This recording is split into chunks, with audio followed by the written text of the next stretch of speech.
the Polgar Chess University. In this lesson, I'd like to tell you a little bit about the basic opening principles. First of all, one of the most important things in the beginning part of the game is the center of the chessboard, that is, these 4 squares that right now are marked with green. Ideally, you'd want to start the game by moving at least one of your center pawns to d4 or e4 squares. That is, either this pawn or the e pawn moving to e4.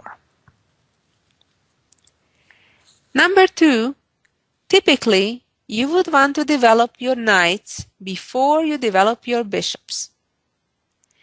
The knights are typically best positioned on f3 or c3. On the other hand, the bishop's position is more dependent on the opponent's moves and plans. Number 3, castle quickly. Why do we castle? To put our king in a safer place.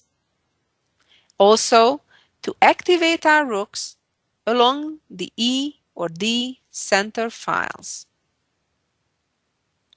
Number 4, do not bring your queen out early. Why? Because as your opponent develops his pieces, your queen may get chased around. Number 5, do not push your side pawns for no reason. And finally, do not move the same piece twice before you moved every other piece, and here I'm talking about bishops and knights, once. Of course, an exception to that may be if one of your pieces is under attack, or if you have an opportunity to capture one of your opponent's pieces for free. Well, let's get started with some examples. Okay, in our first example, white breaks several of the rules. Right here on the second move, white breaks rule number 4, that is, not bringing the queen out early. This is a premature attack. At the moment, white attacks the pawn on e5, but black, of course, can easily defend that. And now, white is trying to give the fool's mate to cooperate the bishop and the queen, and next move, capture, queen takes pawn, checkmate. Make sure you don't fall for this, and the best way to react to this attack is by pushing the g pawn up, attacking the queen. See, that's what I'm talking about when I said the queen may get chased around. Now again, white is consistent, trying to checkmate again on that same f7 square.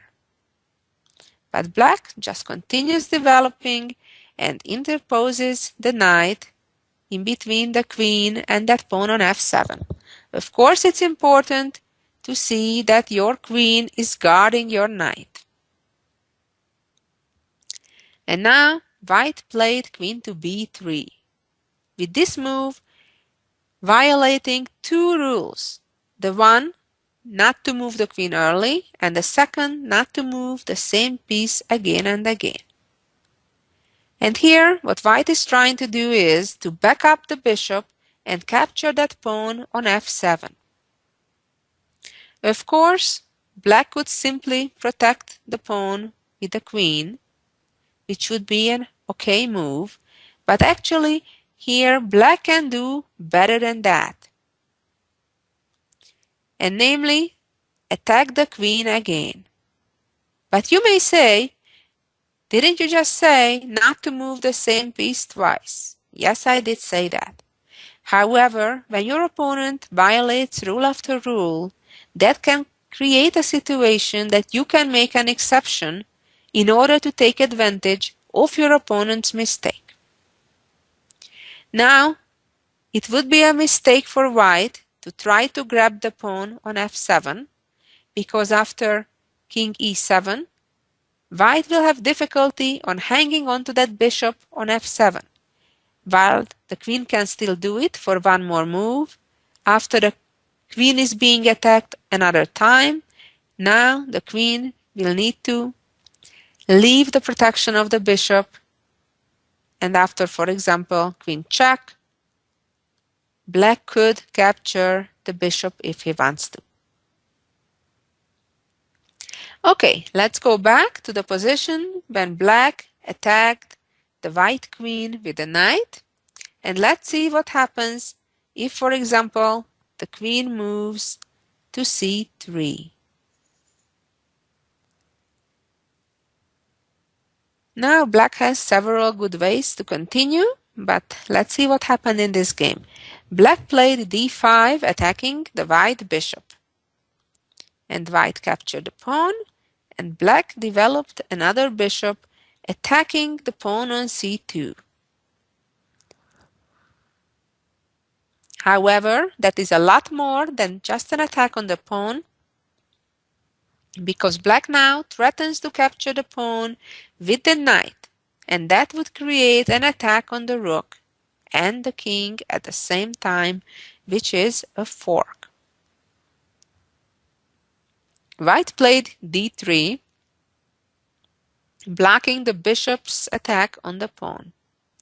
But this is actually a mistake, because now black has a little combination to win the white queen. And that elegant move is to play bishop b4, attacking the white queen and pinning it. But what happens if the queen goes and captures the bishop? Well, then comes the family fork. By knight captures pawn, check not only attacks the king, but the white queen and rook as well. And now, after the king moves out of the check, knight captures queen, and black, of course, has a winning advantage. Let's move on to our next example and discuss a little bit about king's safety. Here we go. In this position, both sides so far have developed in a very natural way. What should be black's next move? Should they develop the knight, or the bishop, or something else? It's quite crucial to remember that in the beginning of the game you should try to put your king in safety, just as white did in this position already, by castling. So the correct move here for black is to castle. Make sure to avoid any unpleasant check that may happen, for example, if black would develop his knight. After that, white would be giving a check and causing a commotion in black's position. Now, for example, if the king moves out of the check, that would mean that black lost the right to castle for the rest of this game. And that would be a significant disadvantage for two reasons. The king would be in a more dangerous position, and second of all, the rook would be in the corner, out of play. Of course, moving the king to d7 is even a whole lot worse, because an immediate checkmate would come. See what can happen when a king gets stuck in the middle and doesn't get castled? Checkmate at such an early stage of the game. A bit better is to block the check with a knight, but white would also get a nice initiative after developing the bishop, and if black would castle now, then white would trade the bishop for the knight, creating black double pawns as well as weaknesses along the g file in front of the king. And white may develop an attack going soon with the queen to attack towards h6. Let's go back to our starting position. So therefore, the best move is to castle, and prevent White giving a check with his rook on e1 to our king. Remember, castle as soon as you can. Let's move on to our next example, which starts in a typical way. This is called the Petrov defense. And White can capture the pawn, and this is a tricky situation when it's not recommendable for Black to capture the pawn right away, because White can play Queen e2, attacking the knight, and now the knight cannot retreat because that would allow a discovered check from the queen, while at the same time the knight attacks the queen and Black cannot avoid losing his queen. A better move for Black here would be to play d6, attacking White's knight, and only after the White knight moves away from the attack then to capture the knight. Now, after pawn attacks the knight should retreat to a safe square.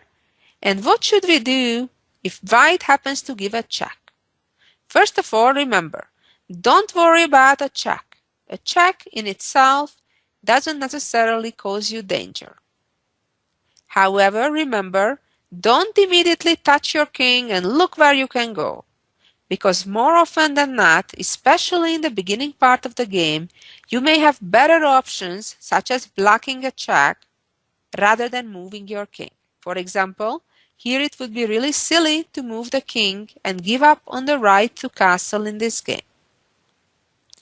The natural and best move would be to block the check with the bishop, continue developing, preparing to castle, and then, for example, after bishop g5, castle, and if bishop takes, of course, you would not want to take with your pawn and double up your pawns, but take with the bishop and have an excellent position for Black.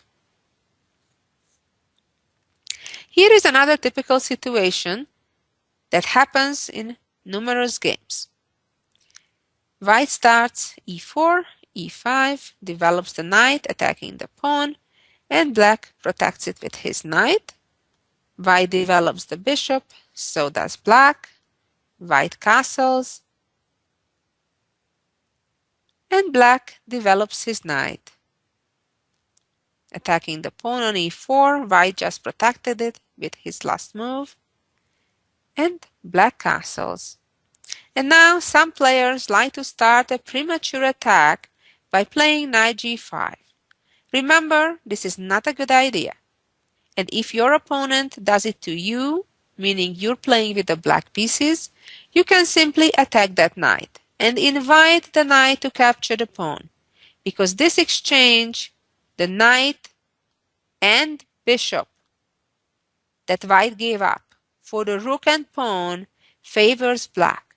Even though the material is same, 3 plus 3, that is bishop plus knight equaling 6, compared to rook plus pawn also equaling 6, the reason why it favors Black is that White wasted a lot of time accomplishing this. White moved the bishop twice, and White moved the knight 3 times. That's a total of 5 moves just to achieve a trade.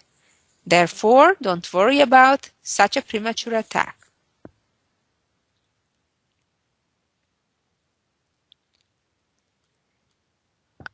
The next example deals with something very common mistake at beginner level. In a situation like this, giving a check does not accomplish anything. In fact, it's a mistake if it's answered correctly.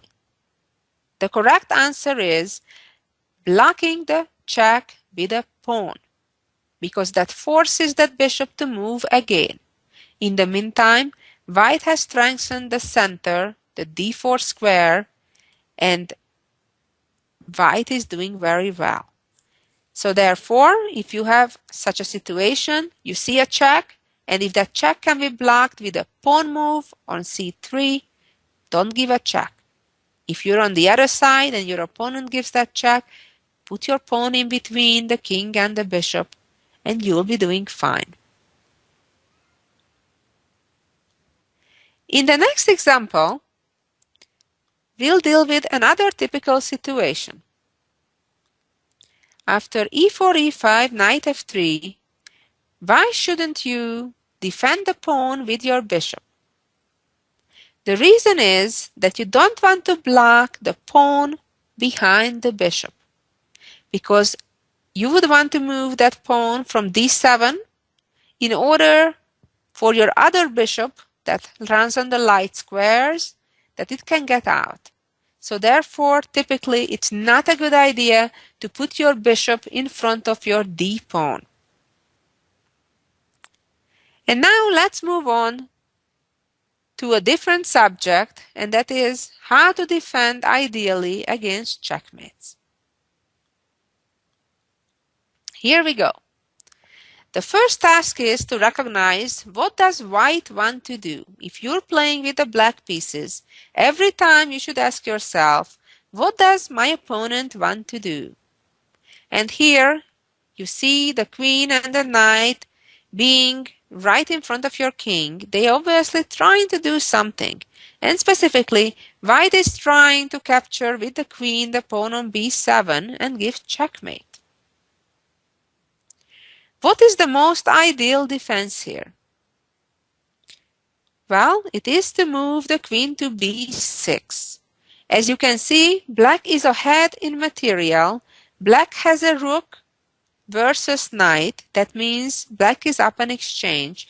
Therefore, to trade pieces, to trade queens, it's to black's advantage. And let's see the following position. Here we go.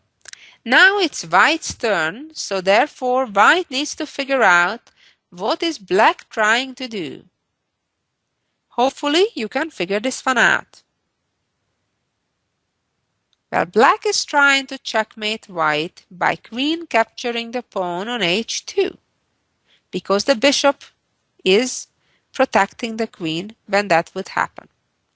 What should white do about this? Should white push the pawn up to h3? Not really. That wouldn't help, because the queen could still step behind the pawn and give checkmate. Should white push this pawn and attack the queen? It's a possibility, but it would weaken the pawn on e3. Any pawn that is in an open file that can be targeted by the enemy rooks, that can no longer be defended by a pawn, could be considered a weakness. As we know, pawns don't move backwards. Therefore, be very careful with your pawn moves. The most ideal move here for white is to play knight to f3. Not only that the knight protects now the h2 square, so if the queen would capture there, the knight would capture the queen, but also at the same time the knight is attacking the queen. And therefore this is a multi-purpose move, and typically that's a good thing when you defend and attack at the same time. You may wonder at times, which side should you castle to? And let's look at this position. It's white to move, and white has the option to castle on either side of the board. But which one should you choose? Why is that in most games, at least one or both players choose to castle rather on the king side? Well, for one reason, it's because it's the faster thing to do. Remember, from the king's initial position towards the king's side, white needs to clear only pieces from 2 squares, while on the other side, on the queen's side, there are 3 pieces that would need to be removed in order to castle. But in this position, white is ready for either one. Why is that? White should prefer to castle on the king's side in this case as well. The reason is that if white would castle to the queen's side, it could potentially be in quite a bit of danger along the open B file. Generally, you do not want to castle onto the side that already has open files on the A, B, or in this case C files. Now black could play the rook to B8, and then together with other pieces could create an attack on the queen side. Let's see the next position when again black has a choice to castle to either side, and so does white. So which side should white or black castle to in such a position? What's important about this situation is that the G file is open from white's perspective. In such situation, neither side would like to castle to the king side. White would not want to castle to the king side because the king would not have the safety it should seek. Black would get attacking chances getting close to the king because white no longer has a pawn to guard the king on G2.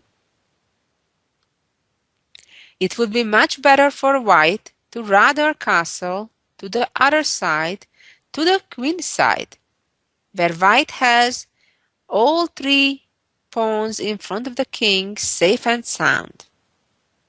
At the same time, black should also avoid castling to the king side because white would get an opportunity to bring the rook quickly to the G file and start attacking, maybe by doubling up the rooks. For example, if now black would play, let's say, rook E8, white could go and double the rooks. That means putting the two rooks on the same file. Let's say black plays A6 and white would play rook H to G1, creating an immediate attack on that G7 pawn. So therefore, after white castles, for example, to the queen side, the best black can do, black should also castle to the queen side and avoid so-called castling into the attack. That's what we would call. Now, if white would still put the rook on the G file, which is an okay thing to do, black would safely just move his pawn up, with his king being safe on the other side of the board. Remember, the purpose of castling is not castling. The purpose of castling is to put your king to safety. So if castling to a certain side of the board is not safe, you may want to consider castling to the other side. Or yet, in exceptional cases, you may even want rather to keep your king in the middle of the board rather than to castling onto an open file where your opponent's rooks can right away attack it. And let's see our final position in this lesson. In this little game that we are seeing right now, white starts with E4 and black continues with D6. And again, a similar example like we already saw from the other side. What if white gives a check with the bishop? Is that a good idea? No. Even though the king cannot move right now, it's not a checkmate because black can block this check in numerous ways. And which is the best way to block it? With the bishop, the knight, the queen, or the pawn? Well, definitely not the queen, because you certainly wouldn't want to lose a queen for a bishop. Blocking with the bishop or the knight on D7 with the bishop or the knight, or on C6 with the knight are all reasonable choices. However, my top choice definitely would be blocking this check with a pawn. With that move, you don't only block the check, but at the same time create an immediate counterattack. I see this type of mistake over and over and over for inexperienced players. Learn from the lesson and don't make that mistake. And if your opponent does it, make sure you know you want to block with your pawn. Thank you for listening, and make sure you'll be back next week with some more tips to learn from. Thank you. Bye bye.